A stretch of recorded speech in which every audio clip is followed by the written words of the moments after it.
And joining me this morning are Raymond Akwa and Baba Mahama. Good morning, guys. Good morning, Daniel. And how are we doing? I'm fine. Awesome, Fantastic. Getting ready for Corporate Jam this Friday. Yes, sir. Yeah, wonderful. Yes, I saw Raymond. Raymond, you want to show the audience on Facebook some things?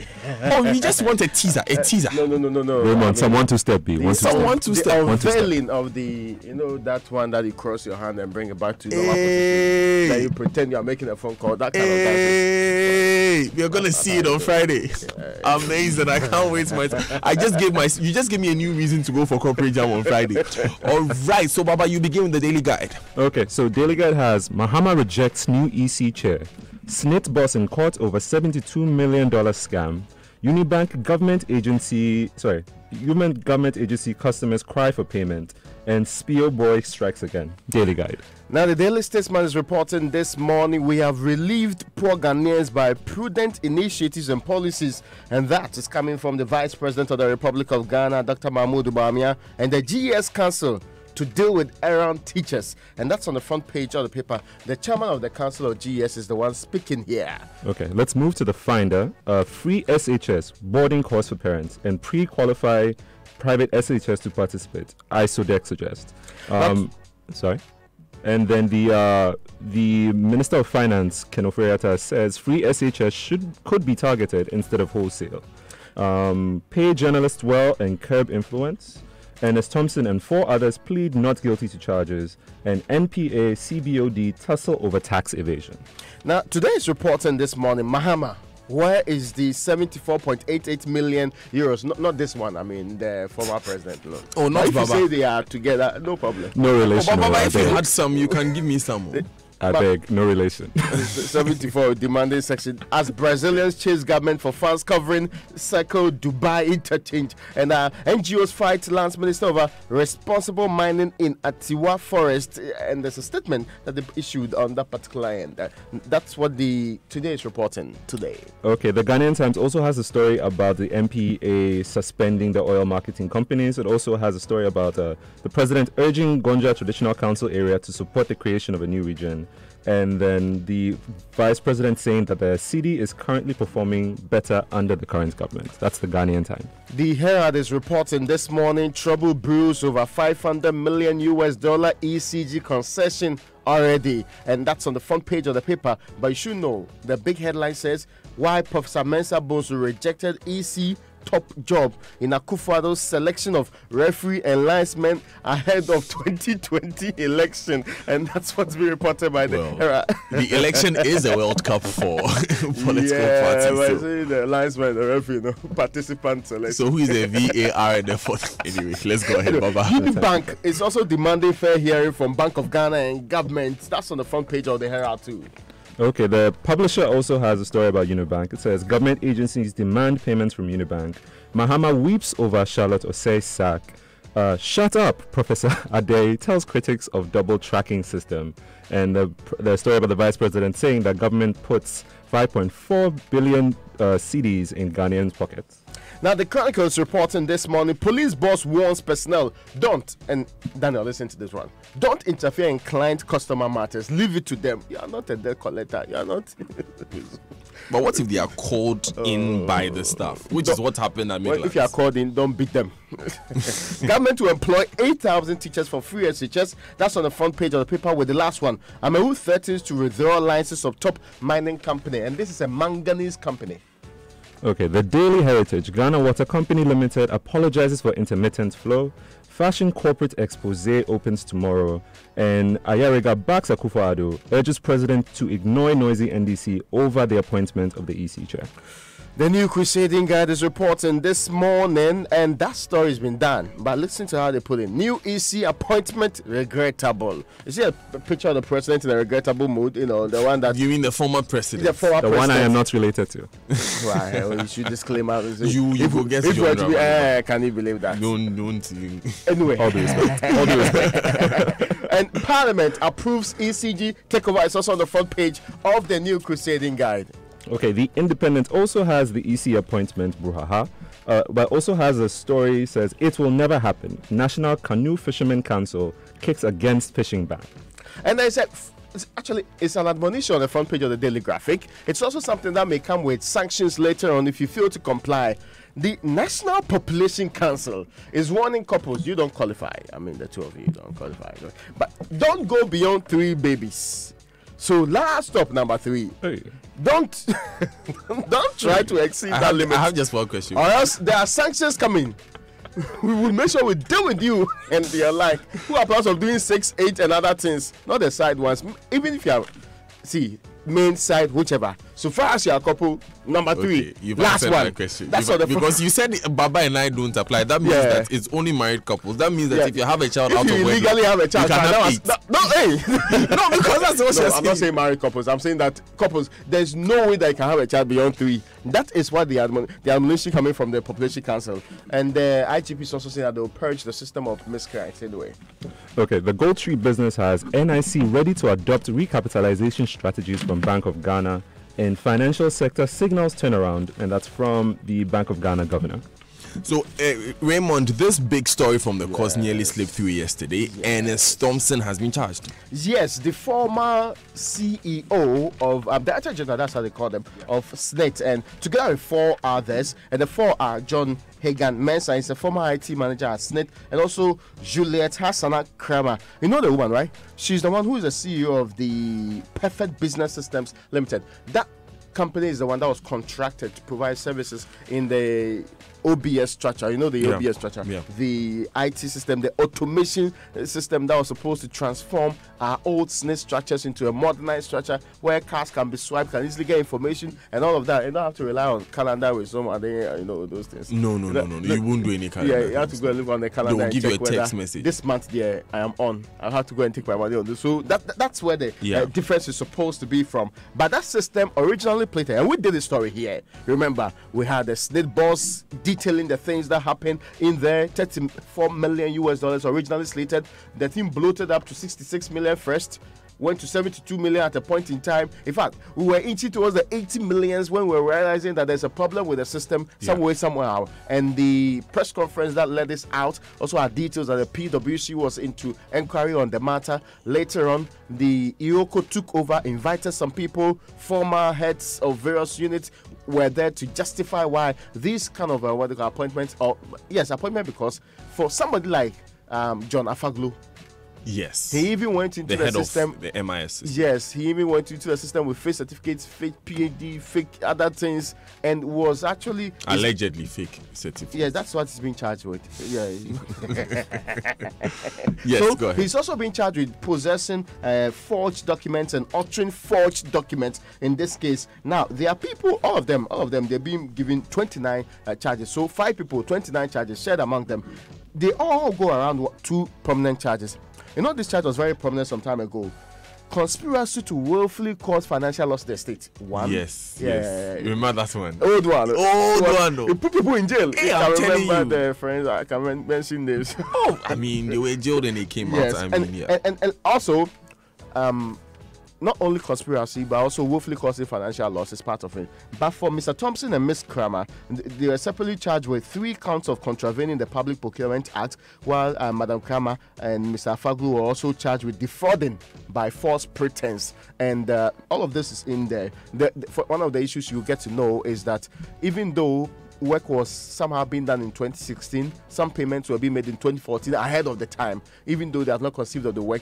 The scoping, the people deliberately made it in such a way that they could rip off the nation. And in all, we are charging them for causing financial loss to the tune of $14.8 million. $14 million. $14.8 million. That's how much we are charged. But don't we know from the narrative that this contract started at around 36, like you're telling me, ended up close to 80? Yes, but are we saying the rest of the money was legal? No, we're saying that some of the change orders were legitimate. Okay. They required no problem. I mean, needed to make it suit us, and even the decision not to make it has to have the right one was even being contested in this case. But all of them have said that they are not guilty when they presented before court yesterday. Great. And their lawyers made the argument that these are right-thinking members of this society. They are in proper position, they will not run away, so they have served recognizance bail in this particular case. So they'll go back to court and we see how it's going to run in this particular issue. Awesome. Because we followed it keenly. And we will keep following it. Baba, let's go to the appointment of the new Electoral Commission chair. and deputies. Okay, so let's move on to more controversy around the EC. So the former president, John Dramani Mahama, has condemned the nomination of Jean Mensah as the new chair of the Electoral Commission. He stated on Twitter that the current controversy surrounding the removal of the EC chair and deputies and subsequent appointment of new commissioners is regrettable and carries a potential to erode Ghana's democratic credentials. Now, he hasn't deliberated further and explained how he feels that this is actually damaging our democracy. But his comments are in line with the NDC's general reservations about the appointment of Mrs. Mensah and her two deputies. Some have called her arrogant following her response to their concerns over the IEA debate in the run-up to the 2016 elections, which the NDC eventually boycotted. And others have said that she's an MPP supporter, but we have yet to see any evidence showing that her character or her integrity has been impugned in any way. All right, thank you very much, Baba. Ray, let's go from EC to ECG, shall we? Okay, so the ECG finally had the Parliament of the Republic of Ghana giving its yes. So the Mines and Energy Committee, together the Finance Committee, presented a joint report yesterday saying that this agreement, this deal is wonderful. So Parliament and the Republic of Ghana should go ahead with it. I think there's one deal that both the NPP and the NDC agree. Remember that there are elements of the NPP when they were in opposition, a group was even formed to oppose this particular deal, but it looks like the government of Nana Dankwa Akufo-Addo wants to push ahead with it, and the grouping that's supposed to be in charge of it is a consortium which is led by the Manila Electric from the Philippines. They have the 30% of this particular deal. The rest of the people who have shares in it are specifically Energia SA, which from Angola with 19%, Santa Baron Ventures Limited, which is in Ghana here with 13%, TG Energy Solutions, which is also Ghanaian, with 18%, and also GTS Energy Ghana Limited 10%, TBK Ghana Limited also has 10%. In all, per the shareholding structure, Ghanaians own 51%, and the remaining 41% is for foreign participation. I know they've explained consistently that we are dealing with private sector participation and not privatization, i.e., there are elements of the work of ECG that has not lived up to expectation according to government, that you need external people to pump in money and drive it properly, especially to do a billion collection and all of the other parts that there's been friction over the period of time that we've dealt with. The entire deal has three main elements. One, there's a lease and assignment agreement. There's also a bulk supply agreement and also a government support agreement. In all of these, government would have to, at the end of the day, provide sovereign guarantee, which is in the government support agreement. And when it started, the workers of ECG opposed it. The Public Utility Workers Union opposed it. They believe that we have done a lot of harm to ourselves, like the way Aquavitans or some participation by some people from elsewhere, and yet didn't go anywhere. We are virtually serving our sovereignty to outsiders without any evidence that they will work out any prudent management. And all of this is part of the MIDA arrangement. You know, the Millennium Development Authority from the US. Our first tranche of the MIDA came with 547 million, and if you see the N1, the La Paz Road, we use some to build that particular road. But the second section is dedicated to energy, and that's the more reason why we've gotten some reassessment in this area. Almost 1 billion is expected from the second tranche anyway. So I want you to add just two questions to that. One question that was raised by the workers of the ECG and the workers of the power sector was that, look, one of the major problems facing the ECG is that government owes it so much, it's finding it difficult to run. But government has agreed that as condition precedent to this concession agreement, they will pay off all the debt. So the question they raised was that if you can pay, why don't you pay it now so that the company can run on its own? But of course, government has responded. I mean, I've been in so many different seminars and so many different engagements with governments where government says that we have tried seeing state-run institutions in the sector, and it just doesn't work that way. Another interesting question that was raised on the floor of Parliament yesterday, Ray, was that some of the companies in this consortium seem to have no experience in the energy sector, and the minority in Parliament particularly raised it. It was on the news yesterday. So it's interesting to see exactly what those concerns are.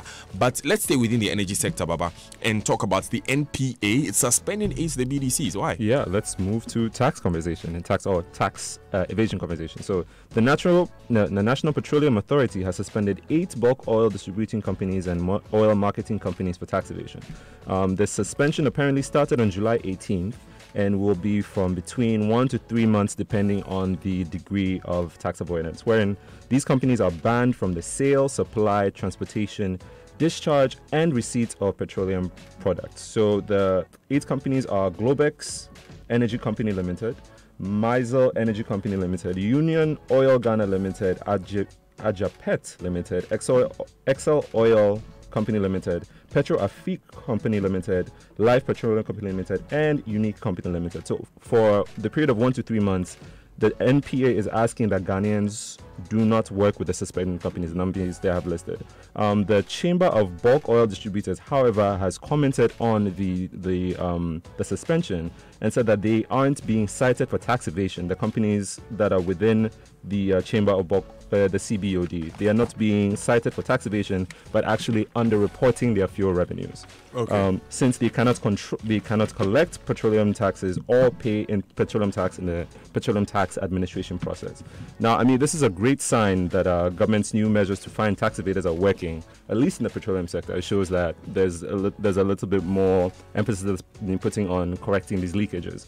But what's really interesting, and what I think people would also want to know, is what amounts were they withholding? Exactly, and how much are we gaining, and how is this going to be a sustained program? Exactly. And not just a 9-day wonder, but great one there, Baba. Raymond, the biggest story this week: double track, multi-track, single track. No, are we talking about trains? There's no single track in this. Let's talk about track. Are we talking about trains? Anyway, now, government set to employ 8,000 teachers for free SHS. And we know that this is going to happen this year because we have to do a double track system first. We convert the current term arrangement 3 terms into 2 semesters. When we convert the term into 3 semesters, we have students go into 2 different streams. The first one will go in the first one. When they go on vacation, the space between the first semester and the second semester will be filled by the second set of students who also go to school. They all write exams at the tail end and get to go to the next level. And this is only going to happen to second and third years. I mean, those in the final year. No, second and first years, actually. Those in the final year, they're all going to be part of this. The president is saying that we will need more teachers. Okay. Indeed, the GES communication says we will need 8,872.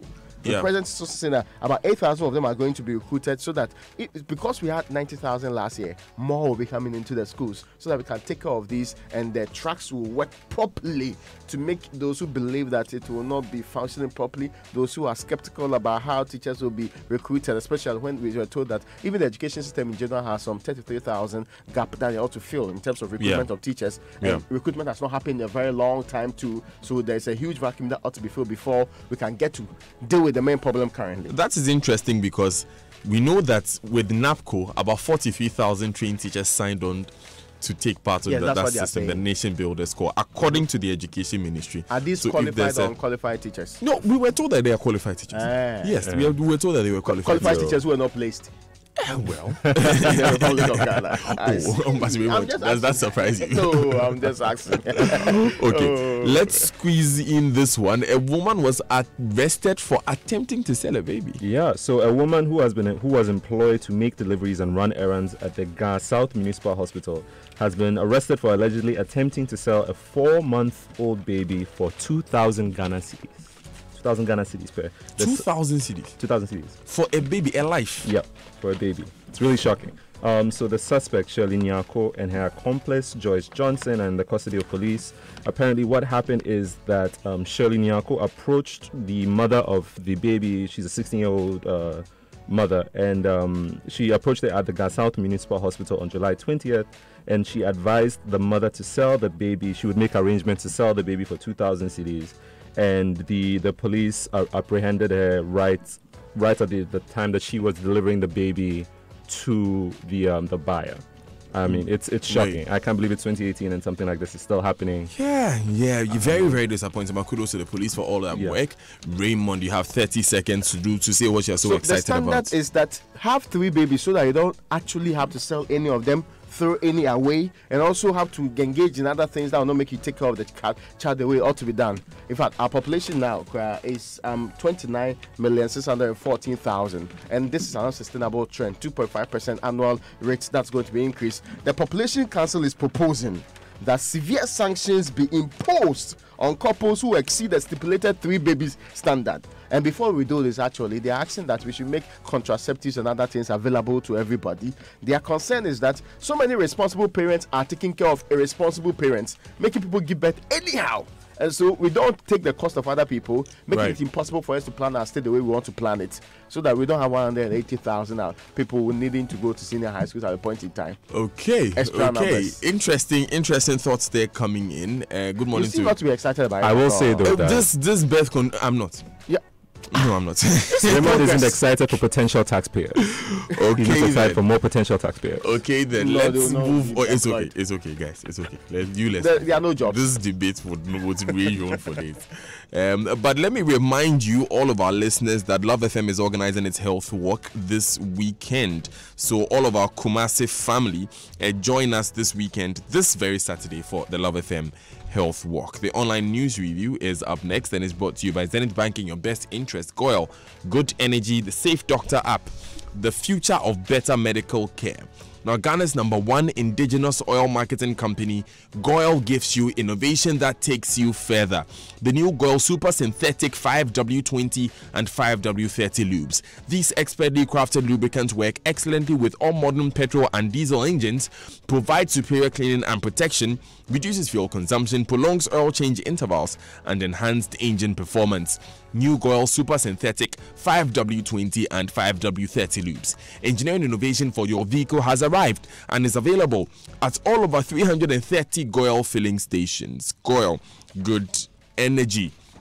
Now, unforeseen circumstances happen all the time, but when they do, are you overtaken by them, or do you have the reassurance that you can brave the tides? Sign up for Zenith Bank insurance products and secure the future under no stress. Sign up today for the Zenith Life Plan, Zenith Welfare Plan, or the Zenith Farewell Plan, Zenith Education Plan, and the Zenith Hospital Cash Plan, all underwritten by Prudential Life Insurance Ghana.